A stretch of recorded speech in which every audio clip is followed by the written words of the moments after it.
အခုဗျာနောက်ဆုံးအပွင့်လုံးပြောရင်ဘသူမပြုတ်မိဟလာဘသူတဦးတယောက်ကိုမှအပြစ်မမြင်ဘူးဒါပေမဲ့တက်ဆိုင်သူကျွန်တော်ဖြစ်တဲ့ဟလာကျွန်တော်နဲ့တက်ဆိုင်နေတယ်ပတ်သက်သူဖြစ်တဲ့ကျွန်တော်ဇနီးမယားကျွန်တော်ကိုမဆက်သွယ်ဘူးဆိုတာဒါသူ့မှာ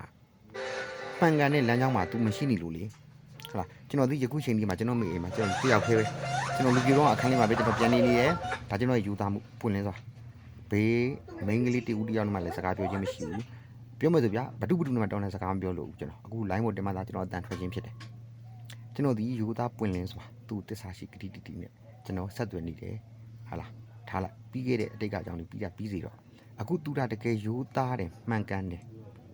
သူရောက်နေတဲ့အရာနေရာမှာဒီယူသားတဲ့နေရာတန့်ရှင်းတဲ့နေရာမြင့်မြတ်တဲ့နေရာဟာလားယူသားပွင့်လင်းစွာနဲ့လောက်ကင်လို့ရတဲ့နေရာမျိုးတွေမှာဆိုရင်တော့ဆက်သွယ်ရမှာလေဟာလားတကယ်လို့မဆက်သွယ်ဘူးခဲ့ဘူးဆိုရင်စိတ်နှစ်တာလုံးပေါင်းလာတဲ့အတိုင်းတာမှာကျွန်တော်ဖုန်းနံပါတ်တွေကျွန်တော်မပြောင်းထားဘူးပြည်သူမျိုးဆိုအချိန်မျိုးခေါ်လို့ရတယ်မပြောင်းလို့ပြင်နောက်တစ်ကတ်တောင်းကျွန်တော်ထပ်တူထားသေးတယ်ဘာလို့လဲဆိုတော့ကတ်တွေကအများကြီးဗျဘာလို့များတာလဲဆိုတော့လိန်နေလို့မဟုတ်ဘူးနော်ခဲမနဲ့ရောက်ခမနဲ့ကတကတ်နဲ့ခေါ်ရင်ဘလော့လိုက်ရင်ဘလော့လိုက်နေကျွန်တော်သုံးဆွေးနေကြကတ်ကိုဘလော့ထားလို့ကျွန်တော်မကတ်တွေဝယ်ထားရတာဒါပေမဲ့အခုနောက်ဆုံးတကတ်တော့ကျွန်တော်မှရှိတယ်အဲ့ဒီကတ်ဒီ399899 8584ဆိုတာအဲ့တိန်တော့တကက်ထောက်ပြီးတော့ဝယ်ထားပြီးအဲ့တိန်တော့တကက်နဲ့အဲ့ဒီ MPD တကက်နဲ့မိုင်းတဲ့နံပါတ်ကတော့ကျွန်တော်330စနစ်ကျော်လုံးအတိုင်းတာမှာသုံးလာတဲ့ကတ်ပါသူ့ရဲ့ကတ်ကတော့69လေးလုံး1498တဲ့ကတ်ကတော့ကျွန်တော် KB ကောစနာမှာတွားပြီးတော့ KB အကောင့်ပါတဲ့အတွက်ကျွန်တော်ကိုယ်တိုင်မှတ်ပုံနဲ့မိတ်တူနဲ့တွားပြီးတော့အကောင့်ကိုပိတ်လိုက်ခိုင်းစင်ကတ်ကိုခိတ္တရာကြီးပိတ်ထားပါတယ်သူ့ရဲ့440 980 20ဆိုတဲ့ကတ်ကိုလည်းကျွန်တော်ထပ်ပြီးတော့ပိတ်မယ်ဘာကြောင့်ပိတ်တာလဲအချင်းရောက်တာမဟုတ်ဘူးနော်ကျွန်တော်အဲ့လိုမျိုးပိတ်လိုက်မှသာလင်ကျွန်တော်ကိုဆက်သွယ်လာမှာဘာလို့လဲဆိုသူနေထိုင်တဲ့နေရာသူလောက်ကင်နေတဲ့နေရာသူစီးပွားရှာနေတာသူငွေရှာနေတဲ့နေရာဒီယူသား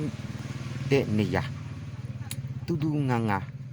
မိသူရုပ်လက်အရွယ်ပိုင်ရှာမယူဖြတ်တန်းသွားလာနေထိုင်လို့ရတဲ့နေရာမျိုးဆိုရင်တော့အကြောင်းမဟုတ်ဘူးဒီဗျာဟုတ်လားဥပမာထားလိုက်ရန်ပြည်သူလူများသွားလို့မရတဲ့နေရာမျိုးမှာလောက်ကင်စားတောင်းနေမယ်ဆိုရင်ရောစမပြေဘူးလေဒါသစ္စာမဲ့သွားတာပဲဟုတ်ပြီအဲ့သစ္စာမဲ့တာကိုရှိတဲ့စိတ်နဲ့ခွင့်လို့ပေးဖို့အတွက်ကျင်ကြီးလဲပြောထားပြီးပြီထင်သေးလို့ပြောတာမဟုတ်ဘူးနော်ကျွန်တော်အတွေးလွန်တာလည်းမဟုတ်ထုံးတီးတူစားကလေးမဝင်ရဆိုတဲ့နေရာမျိုးတွေမှာသူသွားလောက်ကင်စားတောင်းနေမယ်ဆိုရင်အဲ့ဒီဖြစ်လို့ကဲမဝင်ရတဲ့နေရာမျိုးဆိုတော့ထားလေမဟုတ်ဘဲနဲ့မဟုတ်တဲ့နီလန်းနဲ့သွားပြီးရှာလာနေမယ်ဆိုရင်တစ်ဖက်မှာလည်းမိသားစုတွေရှိတယ်ထားလိုက်ဟုတ်လားဘယ်သူပဲဖြစ်ဖြစ်ဟုတ်လားကိုရင်းသားတရားထားပါယူသားမှန်ကန်စွာနဲ့နေတဲ့ရက်ကနေပဲဆက်သွယ်လीမယူသားသူတွေကတော့ဆက်သွယ်မှာမပါဘူးဒါစိတ်ကုံသွားလို့စိတ်နာသွားလို့နှုတ်ဆိတ်သွား